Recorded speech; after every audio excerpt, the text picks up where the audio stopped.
ഒരാളുടെ മനസ്സ് അസ്വസ്ഥമാകുന്നതിന് ഈ ലോകത്തിന് എന്തെങ്കിലും പങ്കുണ്ടോ? ഉണ്ടാവുമെന്ന് തന്നെയാണ് എല്ലാവരുടെയും പക്ഷം. എന്തുകൊണ്ടെന്നാൽ രാവിലെ പ്രശാന്തമായ മനസ്സോടുകൂടി ഉണരുന്ന ഒരു വ്യക്തി ഈ ലോകത്തിലെ കുറച്ച് ജീവിത വ്യാപാരങ്ങളോട് ഇടപഴകുമ്പോഴേക്കും അസ്വസ്ഥമായ ഒരു മനസ്സിനുടമയായി മാറിക്കഴിഞ്ഞിട്ടുണ്ടാകും. അതിനർത്ഥം ഈ ലോകം നമ്മെ അസ്വസ്ഥമാക്കുന്നുണ്ട് എന്ന് തന്നെയല്ലേ?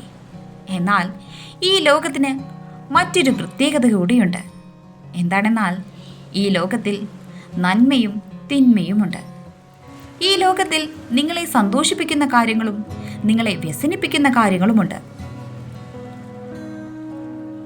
നിങ്ങൾ ഈ ലോകത്തിലുള്ള ഏതു ഭാഗത്തേക്കാണോ നോക്കുന്നത്, അത്തരത്തിലുള്ള കാര്യങ്ങൾ നിങ്ങൾക്കനുസൃതം വന്നു ചേർന്നുകൊണ്ടേയിരിക്കും. അഥവാ നിങ്ങൾ അസ്വസ്ഥമാകുന്ന കാര്യങ്ങളിലേക്കാണ് ശ്രദ്ധ ചെലുത്തുന്നതെങ്കിൽ ഈ ലോകം നിങ്ങൾക്ക് അസ്വസ്ഥതകൾ മാത്രം സമ്മാനിക്കുന്ന ഒരു ലോകമായി മാറും. അഥവാ നിങ്ങൾ ഈ ലോകത്തിൽ സന്തോഷത്തോടെ ജീവിക്കണമെങ്കിൽ ഈ ലോകത്തിലെ നമ്മെ വേദനിപ്പിക്കുന്ന കാര്യങ്ങളിലേക്ക് അമിത ജാഗ്രത നൽകാതിരിക്കുക തന്നെ വേണം.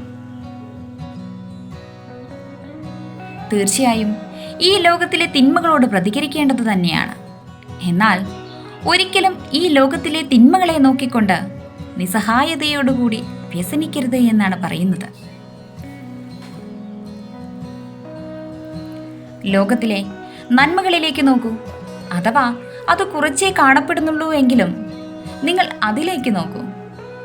സ്വർണം കുഴിച്ചെടുക്കുന്ന ഖനിയിലെ അവസ്ഥ പോലെയാണ് ഈ ലോകത്ത് നന്മ തിരിയുന്നവരുടെ അവസ്ഥ.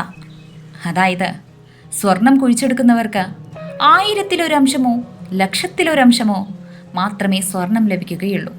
ശിഷ്ടം വരുന്നവയെല്ലാം കേവലം മണ്ണ് മാത്രമായിരിക്കും. എന്നിട്ടും സ്വർണം തിരിയുന്നവർക്ക് യാതൊരു ആത്മവിശ്വാസക്കുറവും ഉണ്ടാകുന്നില്ല. കാരണം അവരുടെ ദൃഷ്ടി പതിയുന്നത് ഈ പാഴായി പോകുന്ന മണ്ണിലെ 1,00,000-ലെ ഒരു അംശമായി കിടക്കുന്ന സ്വർണത്തിലേക്ക് മാത്രമാണ്. ആയതിനാൽ തന്നെ അവരുടെ ആത്മവിശ്വാസം കുറയുന്നില്ല. ഇതുപോലെ ഈ ലോകത്ത് തിന്മകൾ കൂടുതലാണെങ്കിലും 100 കൗരവന്മാർക്കിടയിലും 5 പാണ്ഡവന്മാരെ പോലെ നിങ്ങൾക്ക് നന്മയും കാണുവാൻ കഴിയുന്നതായിരിക്കും.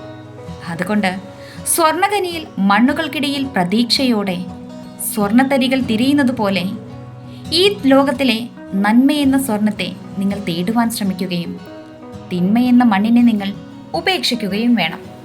ഒരുപക്ഷെ നിങ്ങൾ ഈ ലോകത്തേക്ക് നോക്കി അസ്വസ്ഥമായിക്കൊണ്ടിരുന്നാൽ പിന്നീട് നിങ്ങളും ഈ ലോകത്തെ അസ്വസ്ഥപ്പെടുത്തുന്നവരായി മാറും. അതിനാൽ ഒരിക്കലും ഈ ലോകത്തെ കണ്ട് അസ്വസ്ഥമാവുകയോ ഈ ലോകത്തെ അസ്വസ്ഥമാക്കുകയോ ചെയ്യരുത്. Thank you for watching. Please support and subscribe.